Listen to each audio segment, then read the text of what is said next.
Eh bien, un autre témoignage. On apprend qu'un homme a reçu un peu le même traitement alors qu'il voulait aller voir son père à l'article de la mort. Bonjour Patrice Dubas. Oui, bonjour. Bonjour, cet homme, c'est vous. Merci infiniment d'être en direct avec nous ce matin. Vous avez 51 ans, vous êtes viticulteur à Saint-Romain-sur-Cher dans le Loir-et-Cher. Et il y a une dizaine de jours, vous apprenez que votre père, qui vit sur l'île de Ré, est sur le point de mourir. Il est malade, il a un cancer généralisé. C'est votre belle-mère qui vous appelle. Oui, tout à fait. Ça faisait quelque temps que papa n'était pas en forme. Il a eu un IRM le 26 mars, au moment du confinement, et le résultat est tombé le 30 mars, comme quoi c'était un cancer généralisé du foie, du péritoine, des os, etc. Donc déjà situation difficile par rapport au confinement pour les déplacements, ce qui est logique. Donc j'ai pu communiquer un petit peu avec lui cette semaine-là. Je me suis renseigné vis-à-vis de la gendarmerie du Loir-et-Cher par Messenger pour savoir si j'avais la possibilité de me déplacer jusqu'à l'île de Ré, sachant que les mesures de confinement. Donc j'ai expliqué mon cas. J'ai eu un retour de la gendarmerie du Loir-et-Cher me disant que c'était un motif familial impérieux, donc il n'y avait aucun problème. Alors le lendemain, le samedi 4, donc vous prenez la route avec votre attestation et la case motif familial impérieux.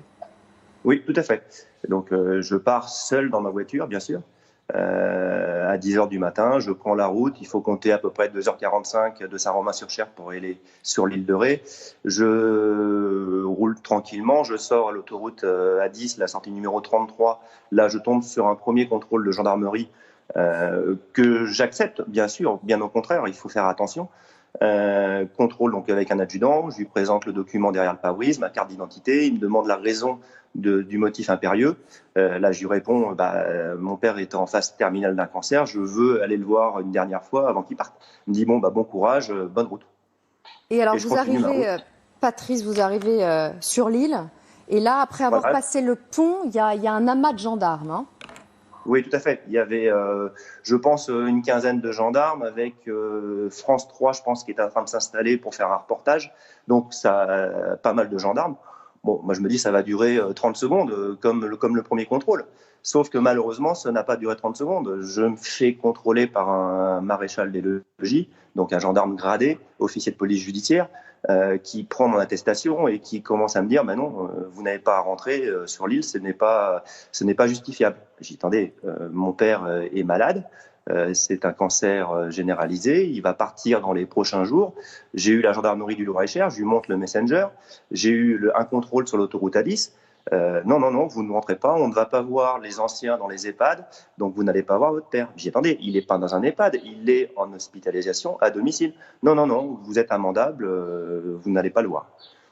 Et Donc je contacte ma quand vous belle-mère lui dites une via le hospitalisation à téléphone Bluetooth. domicile, Patrice, il ne Oui. veut rien entendre. Quand vous lui expliquez ça, qu'il est en train de mourir, qu'il est hospitalisé à domicile et pas dans un EHPAD, qu'est-ce qu'il vous répond? Ah bah il change pas de sujet. Il reste non, vous ne passez pas, c'est dangereux, vous arrivez de loin, etc., etc. Donc il reste sur son optique de je ne passe pas. Donc j'appelle ma belle-mère, je dis je peux passer un coup de fil? Il me dit oui. Je suis de l'ensemble de la conversation que j'ai eue avec lui et de la communication, je suis resté poli et courtois, j'ai jamais monté de ton, hein. Ça c'est important. J'appelle ma belle-mère qui me dit, mais attendez, qui parle avec le gendarme, mais elle lui demande, est-ce que vous voulez que je vous envoie la photo de mon mari sur son lit? Non, c'est pas la peine, monsieur fait demi-tour et en plus il aura une amende. Bon, donc il me prend ma carte d'identité, il prend son petit truc portable pour mettre l'amende, me dit de repartir. Au moment où je prends le demi-tour, je fais le demi-tour au rond-point à la sortie du pont, un autre coup de téléphone dans la voiture, c'est le médecin qui avait été contacté par ma belle-mère qui m'appelle, qui me dit, passez-moi le gendarme, je vais lui parler. Donc, je récupère le gendarme toujours dans la voiture. Hein. Je ne suis pas sorti. Je lui dis, monsieur le gendarme, j'ai le médecin qui est en ligne. Donc, il a écouté sans écouter, en disant, en restant sur sa position initiale, comme quoi je n'avais pas à aller voir mon père, malgré que le médecin s'est présenté, donné fonction, expliqué le cas de mon père. Ce gendarme-là était plus intéressé à aller contrôler les autres véhicules qui rentraient sur le pont que par mon histoire. Donc, j'ai fait demi-tour. Alors, parce que le médecin a aussi essayé d'appeler le siège de la gendarmerie locale, hein. Tout à fait. Parce que quand j'étais sur le pont, direction La Rochelle, j'étais toujours en ligne avec le médecin. Il fait bon, Monsieur Dupas, je vais appeler la gendarmerie de Saint-Martin. Stationnez-vous un peu plus loin et je vous rappelle, on va arranger l'histoire. Il a contacté la gendarmerie. Il est tombé sur quelqu'un à cette heure-là. Il était 12h45, 1h dans ces eaux-là. Personne de responsable à la gendarmerie de Saint-Martin a pu lui donner réponse. Personne n'a pu lui dire s'il faisait une attestation qu'il m'a fait entre-temps, une attestation justifiant le voyage et l'état de mon père, si je pouvais passer. Donc il m'a dit parquez-vous un peu plus loin. Donc je me suis allé me garer sur le parking de Beaulieu, centre commercial, pour éviter un contrôle supplémentaire de la gendarmerie. Je rappelle à 14h. Donc j'ai patienté dans la voiture, je ne suis pas sorti, j'ai pas eu de contact avec personne. Et à 14h10, il me rappelle, il me fait Monsieur Dupas, je suis désolé. J'ai rappelé, personne de responsable à la gendarmerie de Saint-Martin pour prendre la décision de vous laisser passer. Soit vous tentez, mais si vous risquez de retomber sur le même gendarme, l'amende ne sera plus la même. Je suis désolé, je peux rien faire. Donc je rappelle ma belle-mère entre-temps. De là, elle appelle le maire de Rivedoux qui dit moi je peux rien faire du tout, il faut appeler la préfecture. Donc elle appelle la préfecture, elle tombe sur 2 personnes distinctes qui la traite d'affabulatrice, comme quoi elle raconte n'importe quoi, qui a dit ces choses-là pour faire rentrer son gendre, etc., etc. Donc elle a raccroché, elle n'a pas pu avoir quelqu'un, quoi. Parce Donc qu'à ce à moment-là, 15h, Patrice, et quand vous dites elle cherche à faire rentrer son gendre, c'est parce que sur l'île de Ré, il y a beaucoup de contrôles, parce que les forces de l'ordre craignent que des personnes rejoignent leur résidence secondaire, hein. je pense, oui. En plus, c'est le samedi 4 avril, c'est le premier jour de vacances de la zone Paris et autres, quoi. Donc, il y a pas mal de résidences secondaires là-haut. Donc, je comprends les contrôles, hein. Là-dessus, il n'y a aucun souci. Ce que je ne comprends pas, c'est pourquoi il n'a pas changé d'avis, quoi. Et donc vous faites demi-tour. Vous êtes Je dégoûté, rentre chez moi. j'imagine. Ouais. Je rentre chez moi. J'étais à 3 kilomètres de mon père et je rentre chez moi. Le soir même, je me connecte sur le site national de la gendarmerie, un site internet, et j'explique mon cas par Messenger. Là, je tombe sur un adjudant qui me répond qu'il est désolé, que je suis tombé sur quelqu'un, qui a pas fait preuve j'ai pas trouvé le mot, mais bon, qui a pas raisonné, quoi, parce que c'était un motif impérieux. Tout le monde me confirme que c'est un motif impérieux que j'aurais dû passer.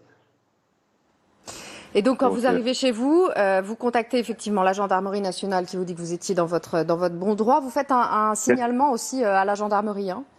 Oui, le lundi. Le lundi 6, je me connecte sur le site d'internet de la gendarmerie nationale pour faire un ticket, justement, pour expliquer mon problème. Ils m'ont répondu, ils ont transmis au commandant donc, de la gendarmerie de la Charente-Maritime à Lagore, et que s'il y avait nécessaire, j'aurais un retour d'eux.